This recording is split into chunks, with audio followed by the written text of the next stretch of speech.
সোমবার মধ্যরাত রাজধানীর শান্তিনগর মোড়ে জোরে সোরে চলছে পুলিশের তল্লাশি। যানবাহন থামিয়ে গাড়ি ও যাত্রীদেরকে তল্লাশি চালানো হচ্ছে। নিবিড়ভাবে দেখা হচ্ছে যানবাহনের কাগজপত্র, কিন্তু গণমাধ্যম সরে পড়া মাত্রই ঢিলেঢালা হয়ে পড়ে তল্লাশি কার্যক্রম।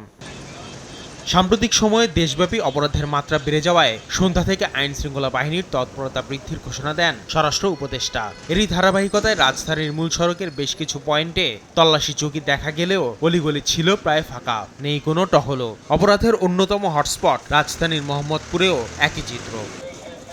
তবে মোহাম্মদপুর বাসস্ট্যান্ড থেকে চোখে পড়ে পুলিশের টহল। আইন শৃঙ্খলা বাহিনীর এমন তৎপরতায় সন্তুষ্টি প্রকাশ করেন সাধারণ মানুষ। অভিযানগুলো চলাতে আমরা নিরাপদে যাইতে পারতেছি, অনেক ভয় লাগতেছে না। এটা যদি চলমান থাকে তাহলে আমরা আসলে এখন নিরাপত্তা তো পাবোই। দেশের যে পরিস্থিতি আমরা দেখতেছি এখন শহরে দেখলাম এখন নিরাপত্তা এখন মোটামুটি স্বাভাবিকই। যে আসলাম এয়ারপোর্ট থেকে এখন সব জায়গায় দেখলাম আইন শৃঙ্খলার বাহিনী আছে। পুলিশ বলছে মূল সড়কে চেকপোস্টের পাশাপাশি পাড়া মহল্লায় কাজ করছে মোবাইল টিম। মোহাম্মদপুরে চেকপোস্ট চলাকালীন মাদকদ্রব্য জব্দের তথ্যও জানিয়েছে police. New Sunsilk black shine, নজর কাড়া শাইনি চুলের নাম্বার 1 চয়েস।